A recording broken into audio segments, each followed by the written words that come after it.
Good morning dear student. आज हम लोगों को लास्ट टॉपिक क्लास 10 का ट्राइंगल का 6.6 एक्सरसाइज पढ़नी है। देखिए जरा, इसमें हमें क्वेश्चन नंबर 6 में क्या दिया गया है। क्वेश्चन नंबर 6 में हमें दिया गया है prove that the sum of the squares of diagonal, sum of the square its diagonal. सुनना जरा, तो हम यहाँ लिख लेते हैं टू प्रूव में हमें क्या करना है, sum of the square of its diagonal is equal to the square of its side. सुनो जरा, हमने यहाँ लिखा A B square plus B C square plus C D square plus A D square is equals to A C square plus B C square. सुनो जरा बेटा, हमें क्या करना है, इनके जो चारों साइड्स का सम है वो इनके डायगोनल के स्क्वायर के इक्वल। इतना करने के लिए पहले हमें क्या करना पड़ेगा, कंस्ट्रक्शन करनी पड़ेगी। तो हमने यहाँ पे कंस्ट्रक्शन की, क्या कंस्ट्रक्शन किया हमने यहाँ पे, कंस्ट्रक्शन हमने ये किया कि इस पे हमने परपेंडिकुलर ड्रॉ किया तो 90 डिग्री का एंगल बना। ठीक है, इसे हमने लिख लिया एफ। तो हमने यहाँ लिख लिया A F is perpendicular to D C, comma एक यहाँ से परपेंडिकुलर ड्रॉ कर लो। ठीक है, इसे ई लिख लो। तो हमने यहाँ लिखा डी इज परपेंडिकुलर टू, ठीक है। ये दो चीजें हमें करनी थी, कर ली। अब देखिए जरा बेटा, इसमें हम सबसे पहले यहाँ पे लगाएंगे ट्राइंगल। इन ट्राइंगल जो राइट एंगल ट्राइंगल बन रहा है, इन ट्राइंगल डी ई ए, ये हमने लिखा डी ई ए। डी ई ए ट्राइंगल में क्या हो जाएगा, ये 90 डिग्री का एंगल है, तो यहाँ पे हो जाएगा ए डी का square is equals to D E का स्क्वायर प्लस ई ए का स्क्वायर। ये इक्वेशन बन गई हमारे लिए। फिर हमने यहाँ लिखा इन ट्राइंगल, इसी ई से दूसरा राइट एंगल कौन सा बन रहा है, डी ई बी। ठीक है, डी ई बी में क्या होगा, डी ई बी में ये ई है, तो हमने यहाँ लिखा B D square is equals to D E square plus E B square. इसे थोड़ा सा चेंज करो बेटा, हमने यहाँ लिखा B D square is equals to D E square plus E B को क्या लिख सकते हैं, E A plus A B its whole square.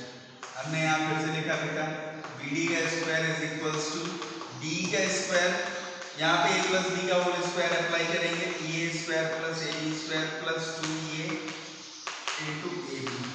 ठीक है बेटा, अब देखो जरा डी प्लस ई ए का स्क्वायर, इक्वेशन नंबर 1 में डी ए का स्क्वायर ए डी के स्क्वायर के इक्वल था, हमने यहाँ लिख लिया ए डी का स्क्वायर प्लस ए बी का स्क्वायर। दो साइड्स मिल गई, एक डायगोनल मिल गया, ध्यान देना है जरा, इनटू ए बी। ये इक्वेशन हमने ये सब कुछ लिखी, दो साइड्स मिल गई, एक डायगोनल मिल गया। ये जो बचा है इसको अभी हम हटाएंगे, कैसे हटाएंगे वो आप देखेंगे।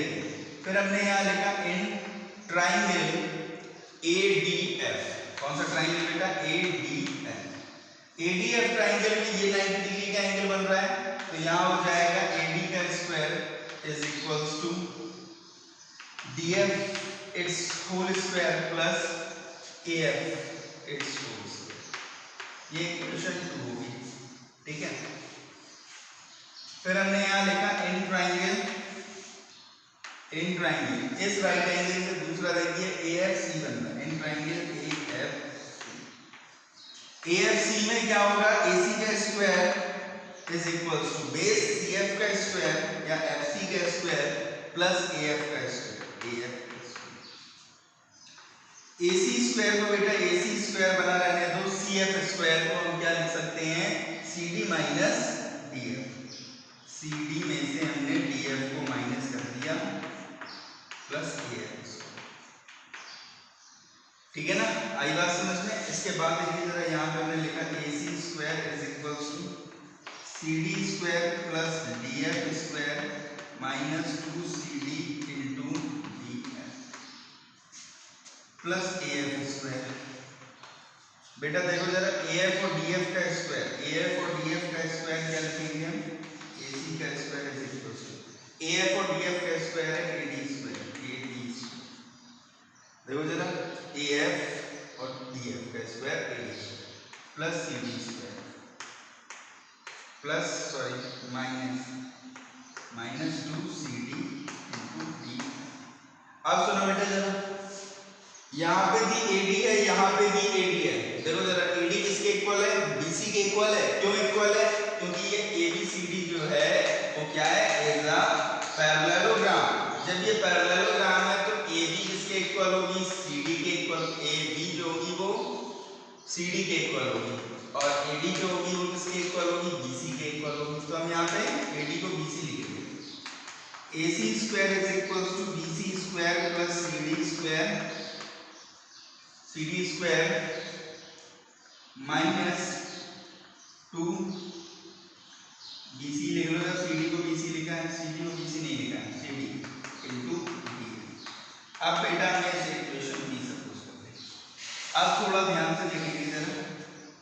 अब करने क्या वाले हैं? हमने यहाँ पे लिखा an triangle DEA and triangle ADF, ये दोनों ट्राइंगल भी है। इसमें देखो बेटा एंगल E जो है वो एंगल F के इक्वल है क्योंकि बोथ 90 डिग्री के हैं। इसके बाद देखिए जरा, अब देखना ये भी 90 ये भी 90, तो ये पैरेलल हुई तो ये एंगल और ये एंगल 1 एंगल 2 के इक्वल होगी। Angle 1 is equals to angle 2, यहाँ लिख लो ब्रैकेट में alternate. AD is equals to AD, common side है, क्या बना? AS AAF, तो क्या हो गया? Triangle DEF DEA is congruent triangle ADF। ये ट्रायंगल कॉन्ग्रुएंट हो गया। हमने यहाँ लिखा बाई CPCD। बाई CPCD क्या रिजल्ट मिलेगा हमें? बाई CPCD रिजल्ट मिला AE इक्वल DF। क्या मिला? AE equal DF। इस रिजल्ट का यूज करेंगे। हमने इक्वेशन A में प्लस किया इक्वेशन B को। प्लस करो बेटा जरा। यहाँ हमने लिखा AD square plus AB square plus 2EA into AB, ये into AB plus BC square plus CD square minus 2 CD into DF, CD into DF is equals to AC square plus BD square. ये दो चीजें ध्यान रखना, ठीक।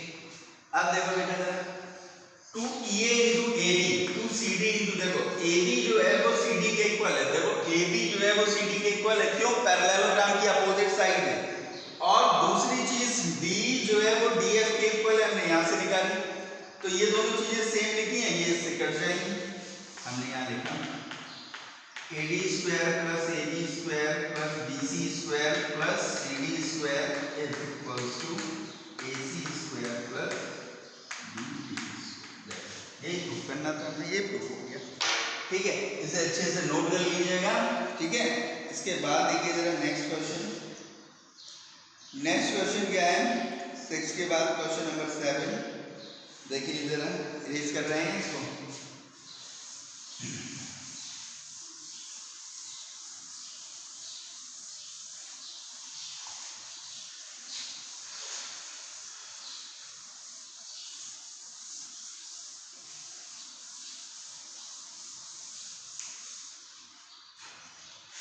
देखिए जरा question number, in the given figure two chords AB and CD intersect each other at P, prove that।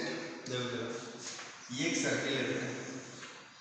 Circle में दो कॉर्ड हैं AB और CD, जो बनाई हमने AB AB, जो बनाई बेटा हमने CD, ठीक है।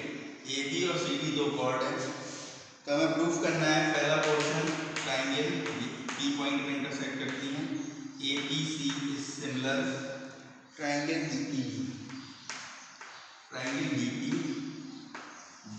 और दूसरा पोर्शन क्या है? दूसरा पोर्शन है AP into BP is equals to CP into DP, CP into DP। पहला पोर्शन प्रूव करने के लिए देखिए क्या करते हैं। सबसे पहले अगर हम इसको मिला देते हैं तो ये एक सेम आर्क बन रहा है BC, BC सेम आर्क बन रहा है, इससे ये एंगल बन रहा है। सेम आर्क से जब एंगल बनते हैं तो कैसे होते हैं? इक्वल होते हैं। तो हमने यहाँ लिखा in triangle APC and triangle DEB। बेटा क्या लिखा, एंगल ए जो है वो एंगल डी के इक्वल, ये देखो वर्टिकली अपोजिट एंगल है, angle P is equals to angle P vertically opposite angle. By double A criteria triangle APC is similar triangle DEB। ये दोनों ट्राइंगल सिमिलर होते हैं। फिर हमने यहाँ लिखा बाय CPST क्या हो जाएगा, बाय CPST देखिए जरा, AP upon DP is equals to CP upon BP equal AC upon, इसको हटा दो, इन दोनों का काम ले लो, क्रॉस मल्टीप्लाई करेंगे AP into BP equal CP into BP। ये प्रूफ हो गया। इसके बाद देखिए जरा नेक्स्ट क्वेश्चन क्या कह रहा है। नेक्स्ट क्वेश्चन देखते हैं, इन द गिवन फिगर बनाना पड़ेगा, तो इसको इरेज कर देते हैं।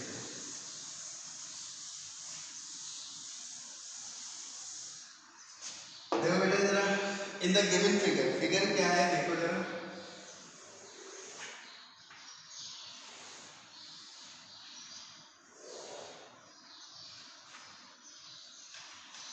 यहाँ पे मिल रहे हैं, ठीक है।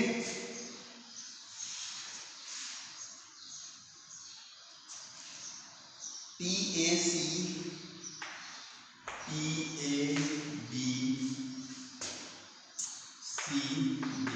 सुनिए जरा, इसमें हमें सबसे पहले पोर्शन में प्रूव करना है ट्राइंगल APC इज सिमिलर है, सॉरी PAC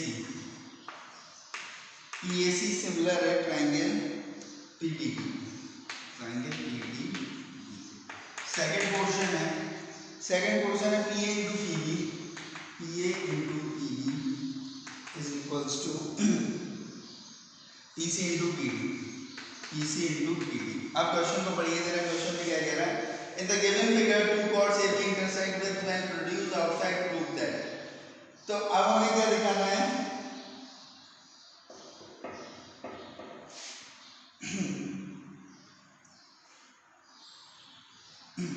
ठीक है, हमें ये दोनों ट्राइंगल क्या दिखाने हैं, सिमिलर दिखाने हैं। चलिए देखिए जरा, हमने यहाँ लिखा in triangle PAC and triangle PDB। देखिए जरा, सबसे पहले तो हमने यहाँ लिखा angle P is equals to angle P। इसके बाद एक छोटी सी चीज देखिए, क्लास 9 की है, आप लोगों को याद है या नहीं है वो हम आपको यहाँ फिर से करा देते हैं। जब भी हमें एक साइक्लिक क्वाड्रिलेटरल बनाना होता है, तो साइक्लिक क्वाड्रिलेटरल में जो एक्सटीरियर एंगल होता है वो अपोजिट वाले इंटीरियर एंगल के इक्वल होता है। ये एंगल 1 एंगल 2 के इक्वल होता है साइक्लिक क्वाड्रिलेटरल में। तो हमने यहाँ पे लिखा एंगल A जो है वो एंगल D के इक्वल है। हमने यहाँ लिखा bye double A criteria triangle PAC is similar triangle P, देखना जरा, PAC लिखा, P के सिमिलर तो P है, A के सिमिलर D आ गया और C के सिमिलर D पहुंच जाएगा PD, ठीक है। हमने यहाँ लिखा by CPST PA upon PD is equals to AC upon BD is equals to PC upon PB। इन दोनों को ले लो बेटा, लोगे क्रॉस मल्टीप्लाई करोगे, PA into PB is equals to PC into PD, ये हो गया। इसके बाद देखिए जरा नेक्स्ट क्वेश्चन, ये था क्वेश्चन नंबर 8 के बाद 9 देखते हैं। क्वेश्चन नंबर 9 में क्या लिखा है,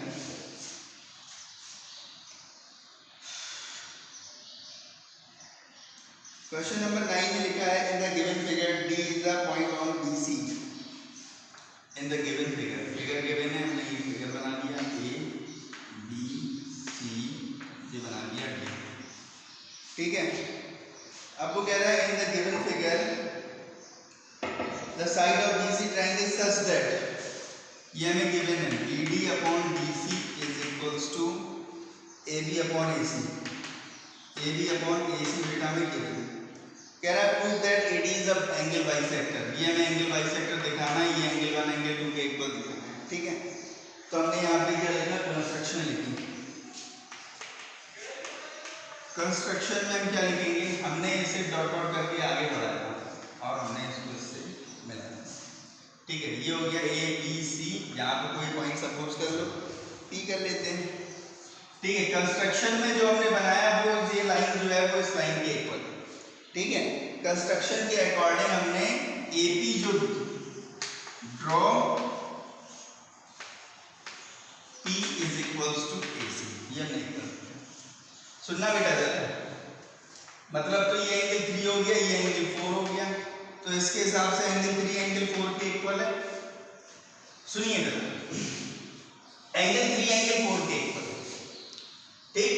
एंगल 3 जब एंगल 4 के इक्वल है और हमें क्या गिवन है, हमें गिवन है, हमने यहाँ लिखा जो गिवन है वो लिखा BD upon DC is equals to AB upon AC।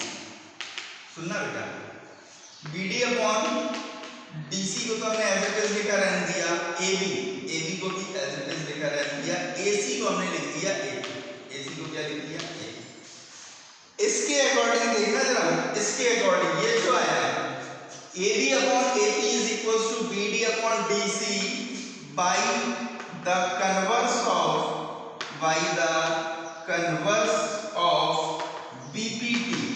BPT के कन्वर्स से क्या हो गया, AD जो है is parallel to PC।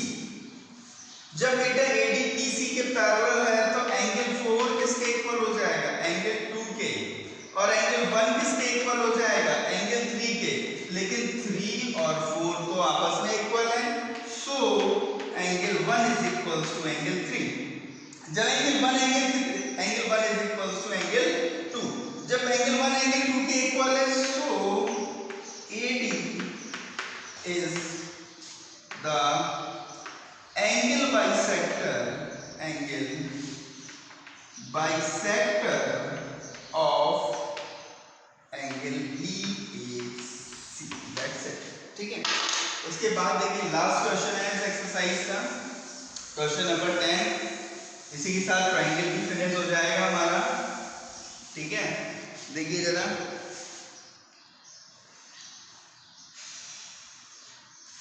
Last question क्या कह रहा है, लास्ट क्वेश्चन कह रहा है नजीमा is flying fixing a string. सुनना बेटा जरा मेरी बात को,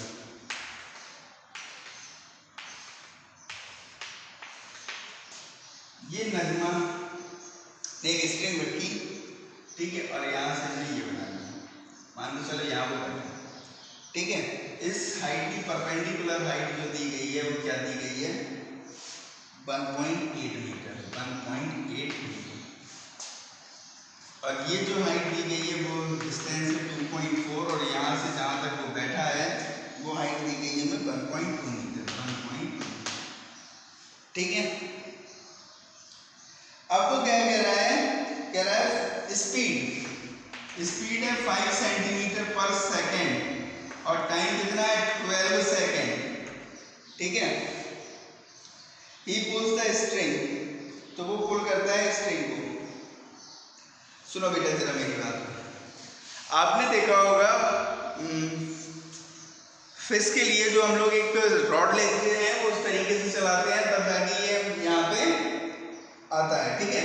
तो अब जाहिर सी बात है यहाँ पे वो जब उस फिश की जो स्ट्रिंग है उसको क्या करता है, मोल्ड करता है, वापस खींचता है, तो वो कह रहा है 5 सेंटीमीटर पर सेकेंड की स्पीड से वो उसे खींच रहा है, 12 सेकेंड तक खींच रहा है।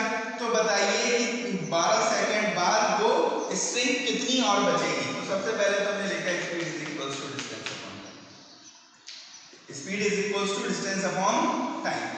टाइम कितना है, distance is equals to speed into time. Speed कितनी है 5 सेंटीमीटर, सेंटीमीटर को मीटर में बनाओगे तो क्या करोगे 5 × 12 लिखो, सेंटीमीटर को मीटर में बनाओगे तो 100 का डिवाइड करोगे, ये इससे कैंसिल हो गया, 5 × 20, 3 4 4 3 4 5 डिस्टेंस 3/5 मीटर आ गई। 3/5 मीटर को हमने डेसिमल में निकाला तो कितना आ जाएगा? 3/5 को जब हम डेसिमल में निकालेंगे तो कितना आ जाएगा? 2.4। हमने यानी कि 2.4। तो अब ये जो स्ट्रिंग है वो कितनी बची? 2.4 नहीं, 2.4 नहीं, यहाँ पे आएगा 0.6। ठीक है, 0.6। इतना समझ में आया? आप सुनो, उसके लिए सबसे पहले हमें क्या निकालना पड़ेगा? AC निकालनी पड़ेगी। AC निकालने के लिए हमने लिखा 2.4 its whole square plus 1.8 its whole square। AC का स्क्वायर ये हो गया 5.76, 1.8 का स्क्वायर कितना हो जाएगा? 3.24। ठीक है, 5 3 8 और 1 9। AC is equals to √9, then AC is equals to 3। AC कितना आ गया? 3 आ गया। ये 3 है। इस 3 को उसने 5 सेंटीमीटर पर सेकंड की स्पीड से 12 सेकंड तक खींचा तो कितना खींच पाया? 0.6 मीटर खींच पाया। जब 0.6 मीटर खींच पाएगा तो वो यहाँ पे आ जाएगी, वो डोर, ये जो स्ट्रिंग है वो इसकी लेंथ कम हो जाएगी, तो जाहिर सी बात होगी यहाँ है तो यहाँ आ जाएगी। यहाँ आ जाएगी तो अभी 3 है। कितनी है? 3 है डिस्टेंस। 3 में से हमने 0.6 माइनस किया तो कितना आ जाएगा? 2.4। ये हमारी डिस्टेंस कितनी आ गई? 2.4। अब वो हमसे क्या कह रहा है कि इनकी क्वेश्चन में आपको हमसे कह रहा है कि इनकी हॉरिजॉन्टल डिस्टेंस निकालिए। क्या निकालिए? Horizontal distance. मान के चलो यहाँ पे लिख लिया हमने। ठीक है, हॉरिजॉन्टल डिस्टेंस निकालनी है तो हॉरिजॉन्टल डिस्टेंस निकालने के लिए अब हम क्या करेंगे? ये वाला ट्रायंगल लेंगे। हमने यहाँ लिया है ट्रायंगल APB। APB में AP का square is equals to AB का स्क्वायर प्लस BE का स्क्वायर। AP का स्क्वायर कितना है? 2.4 का स्क्वायर करोगे 5.76। AB का स्क्वायर कितना है? 1.8 है, 1.8 का करोगे तो 3.24 प्लस BB कितना है? BB हमें निकालना है। देन BB का स्क्वायर इज इक्वल्स टू, इसे इससे माइनस कर दो, 5.76 से माइनस किया 3.24 तो कितना आया? 2.52 BB का square. Then BB is equals to √2.5। ठीक है, इसी के साथ ये एक्सरसाइज खत्म होती है। इसके आगे कल फिर बताएं।